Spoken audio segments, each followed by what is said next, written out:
NFR. NFR Extra is a podcast dedicated to the Wrangler National Finals Rodeo and features icons and personalities that embody the Western lifestyle.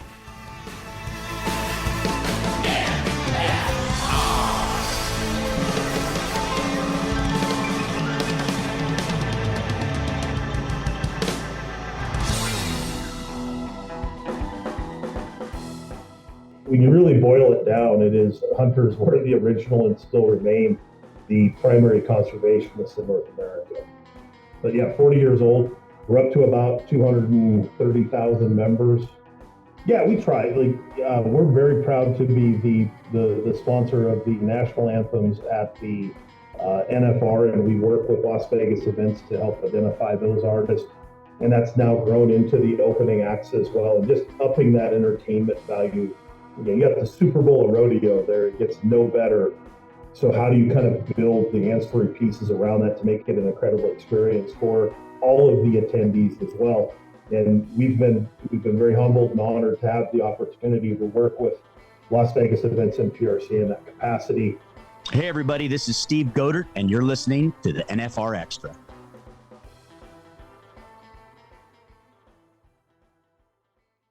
Well, this is one that is near and dear to my heart because the gentleman that runs it is very passionate about the industry, and that is the Rocky Mountain Elk Foundation, and we are joined by Mr. Steve Decker. Steve, how are you doing today? I'm doing well. Hope you guys are doing well. Yeah, we're doing good. Tell us a little bit about the Rocky Mountain Elk Foundation and the history, what got us to where we're at. Yeah, so we're actually planning right now to celebrate our 40th anniversary next year. So we started back in 1984. We are a conservation organization, nonprofit, focused on ensuring the future of elk, other wildlife, and their habitat. And we do that through a variety of different programs. We can talk a little bit about if you'd like, but we're headquartered here in Missoula, Montana. We have chapters throughout the United States. The chapters primarily work to raise funds that we then direct to a variety of different, again, programs that serve our conservation mission. But yeah, 40 years old, we're up to about 230,000 members. We just, hard to believe we're going to be 40 years old. I know that. Yeah. And over the time, Rocky Mountain Elk Foundation really has done a tremendous effort in increasing the awareness and the population for the elk herds in North America, especially in Montana, where we call home. But tell us, the hunting is conservation, on how that all comes into play. Yeah, so if you go back in history, just over 100 years, elk, along with a lot of other species, were imperiled, really kind of on their last legs. And that was essentially through the settlement of the Western United States. There was a lot of commercial activity around bison, elk, other wildlife, and really not regulated. And hunters are the first ones to really step up and say, listen, these are renewable resources, but we need to manage them for sustainability. And so through a variety of measures, one just being regulated hunting, the allocation of tags, and also then the revenue that generated by purchasing tags. Hunting really, and hunters were the original conservationists that really invested in not only the wildlife management side of it, but setting aside the habitat that sustains the wildlife that we have. And, fast forward, when we started in 1984, there were far fewer elk, to your point, than there are today. We've helped with restoration of elk in states like Tennessee, Kentucky, helped the Pennsylvania herd come back, Virginia, West Virginia more recently. Those were places that elk were gone for literally almost 100 years, or just in excess of 100 years. So it's great to see those herds kind of reestablished. It's created elk hunting opportunities in those states. While limited, they're still growing and more opportunity as time goes on. So when you really boil it down, it is hunters were the original and still remain the primary conservationists in North America. But you're not just talking about herds, too. You're also talking about land and property management as well, correct? Yeah, for sure. Like, and that's one thing when we look at our investment in Western lifestyle and when we see what we have, we're very fortunate as a country to have a lot of public land, but we also have great expanses of private land that actually sustain and support a lot of wildlife, whether it's mule deer, white-tailed deer, antelope, elk, these other game species that we so passionately pursue. We have to take our hats off to a lot of private landowners that winter a lot of these animals, that spend some time on public land and some time on private land, and primarily in the winter on private land, uh, when they're in landowners' haystacks and being a little bit of a nuisance. Private land is an important piece of the puzzle, I guess, that really affords us the elk, I guess, all of the herds that we have. Yeah, that's something else too that, I mean, when you talk about that, and a lot of people that may not live in such harsh environments might not understand, but like you said, the hay and the water accessibility on the private land that these farmers and ranchers, and you hit a very good point too, that this is a renewable resource. And the people that are in part of that for production agriculture, they know the essence of having a renewable resource, that it's something that comes back around, but how important that is to be maintained. And like kind of this, the soul of Rocky Mountain Elk Foundation is to manage, is that managing aspect is such a huge role on a healthy elk herd and healthy populations to be harvested. Yeah, without question. Again, it takes a lot of different collaboration. Again, from those expanses of public land that actually have grazing opportunities to help sustain some of the cattle operations. Then in turn, you have wildlife public resource spending time on private land. In a lot of areas, that works really, really well, and is, I think, a really good approach. It's again afforded us really a wealth of open space and wildlife in North America, and I think it's a model that has worked and continues to work, even with this last few years, as we've seen more and more people fleeing urban centers to get a little piece of their own heaven, I guess.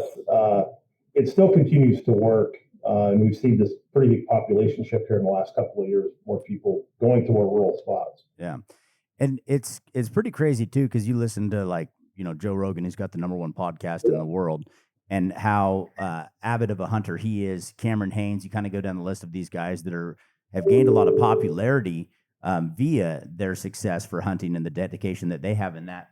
But also, I feel like in 2020, when the world kind of got turned upside down and there was a lack of groceries available in stores, it almost seemed to kind of light a fire for that, kind of the man that wants to go out there and hunt and provide for his family. Did you guys see anything like that, or is that just maybe my misconception that there was kind of a big surge in the interest in people that wanted to hunt? Yeah, I think it had been brewing for a while before that. I think there's been an interest in this next generation of knowing where their food comes from, having some responsibility to it. But COVID was like a light switch. In fact, if you go back and look at hunting license sales across the United States, absolutely spiked. In that post, now it wasn't just toilet paper; it was other things people couldn't get as well, including having a full freezer. There's a certain amount of comfort in that. And, for a lot of Americans that don't run cattle or don't have access to that, hunting is that closest thing they have to ensuring that they have some food source, a good source of protein. Um, and we did see that initial spike, and it's actually maintained fairly well, even as we've gotten now further from those shortages. I think people do realize that it can happen now. Yeah. So, Steve, I live in Florida, so we obviously have a lot of outdoor activities, whether it's hunting, fishing, things like that. But we don't have elk. But I do think there are a lot of people that come from my part of the country and love to do outdoor activities in the Northwest and in the West in general. So my question is, how do people get involved with the Rocky Mountain Elk Foundation, even though they might not be elk hunting today? The easiest way to find information on this is our website, rmef.org. There's certainly ways there you can join, donate, become involved, and obviously ways to learn more about us, what our mission is, and what we represent, stand for as an organization. But I always just reference people to the website's the best source for sure. Let's take a quick pause, and we'll be right back. Want to relive the best NFR moments from the last 37 years? We've got you covered at nfrexperience.com. Check out the NFR History tab at the website for a walk, or should we say gallop, down memory lane. You'll find images, recaps, and videos from the greatest moments from the last 37 years in Las Vegas. From Ty Murray to Trevor Brazil, Louis Field to Casey, Charmaine James to Mary Berger, Fred Whitfield to Joe Beaver, and everything in between, you'll find it here. There's something for all rodeo fans. Check it out at nfrexperience.com, because legacies and memories are made in Vegas.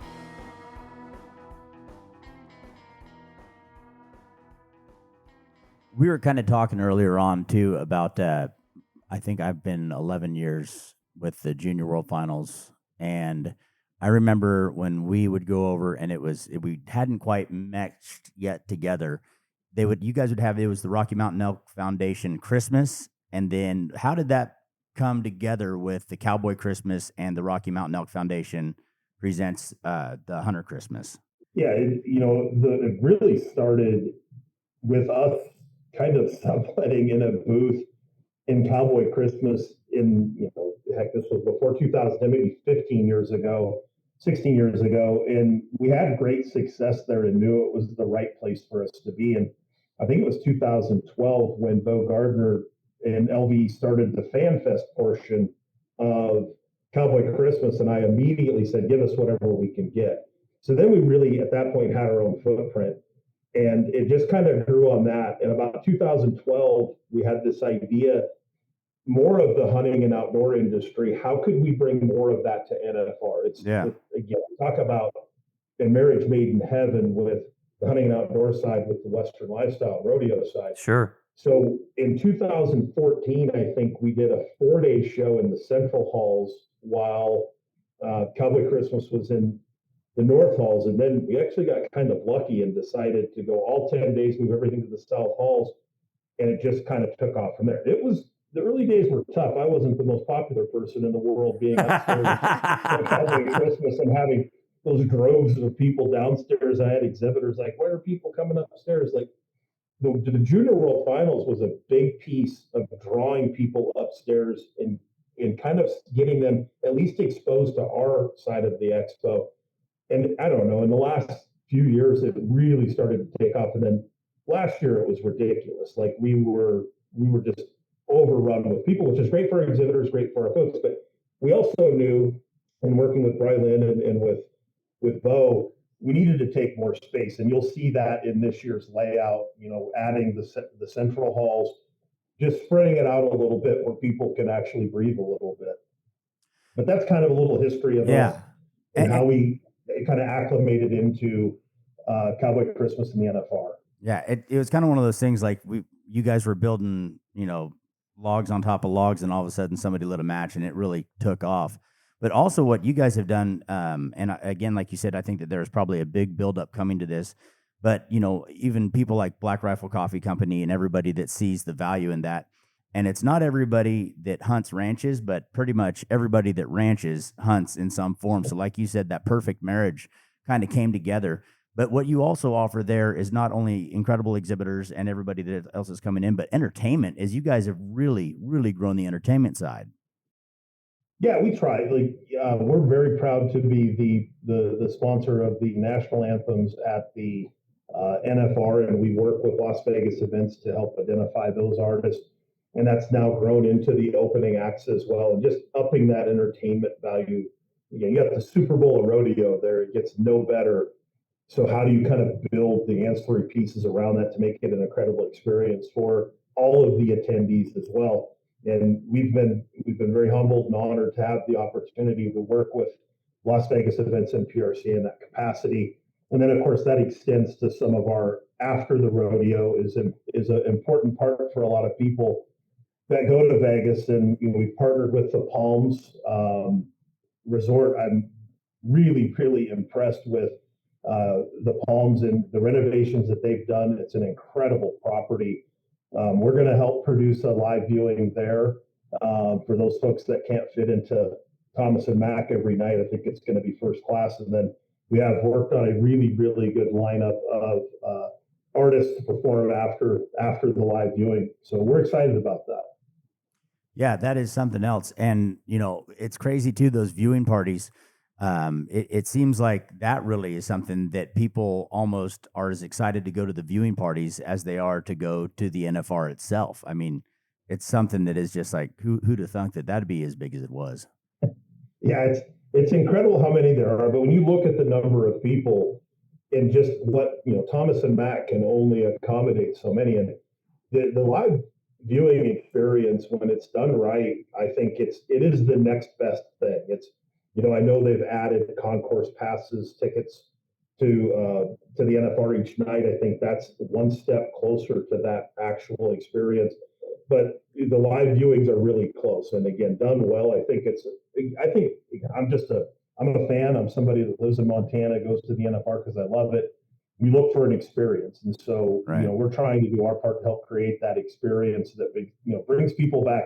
And honestly, at the end of the day, supports the athletes, the stock contractors, and keeps rodeo alive, because I think it's an important part of our culture. Steve, can you talk a little bit more about some of the vendors that you have at the Rocky Mountain Hunter and Outdoor Christmas Expo? I mean, because there's something for everyone. Everybody talks about the shopping at Cowboy Christmas, but I think you guys have some things that are very unique, from guided trips to knives to firearms. I mean, there's a little bit of everything. Yeah, it has grown. Polaris is one of our anchor tenants. They're obviously a large participant and sponsor in rodeo as well. Cinch is another one of our anchor tenants. Our expo is presented by them. Industry-wise, we have Leupold Optics, we have Browning everything. They're known as firearms, but it seems like they produce everything. To your point, we have a number of outfitters, really, unique experience, trip opportunities, and just a broad array kind of the hunting and outdoor lifestyle throughout our expo. And it's gotten better and better each year, I think, and we continue to strive for really just that great consumer experience and creating opportunity for our vendors. Do you guys have any youth-focused programs as well? We're actually kind of partnering with Cowboy Christmas this year in Las Vegas events. And one of Brian Lynn's brilliant ideas of around the Junior Finals Rodeo will be kind of all of our concerted effort will be focused on a youth experience area in there. Within our expo, we have a smaller activation, the Total Archery Challenge. There's some floppy arrow opportunities. But Sean DeGray with Total Archery Challenge runs a youth-focused activity up in the South Falls. If everything's busy over in Central, there's always that opportunity too. I know that I have spent at least one day's worth of wages when my son goes up there for the archery challenge. And Right. holy cow, could we get a discount or something on that? I've been here for 40 times Yeah, on that. we'll get you introduced to Sean. Yeah. It's humbling Yeah. too. Like you Yeah. think that you're spot on and your aim's good, but no, that thing it'll humble you in a minute. No, it is good. And I think that I mean, it really is incredible too, to see kind of that, more people that work together, the better it is for everybody on all platforms. And I personally feel that Rocky Mountain Elk Foundation has been a huge asset for the Cowboy Christmas. Yeah, we certainly tried. It's been a really great partnership with the city of Las Vegas events. They really strive to do things in the best way possible. We strive for the same. So I think it's literally been one of certainly my favorite partnerships to work on.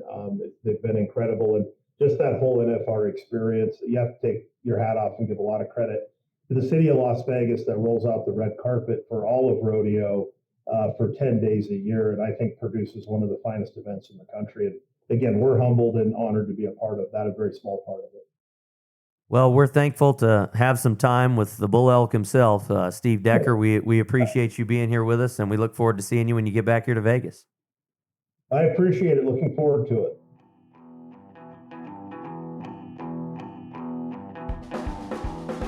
Want to experience more of the NFR? Then visit NFRexperience.com, and we invite you to subscribe to NFR Extra on Apple Podcast, Spotify, iHeartRadio, and wherever you're listening right now.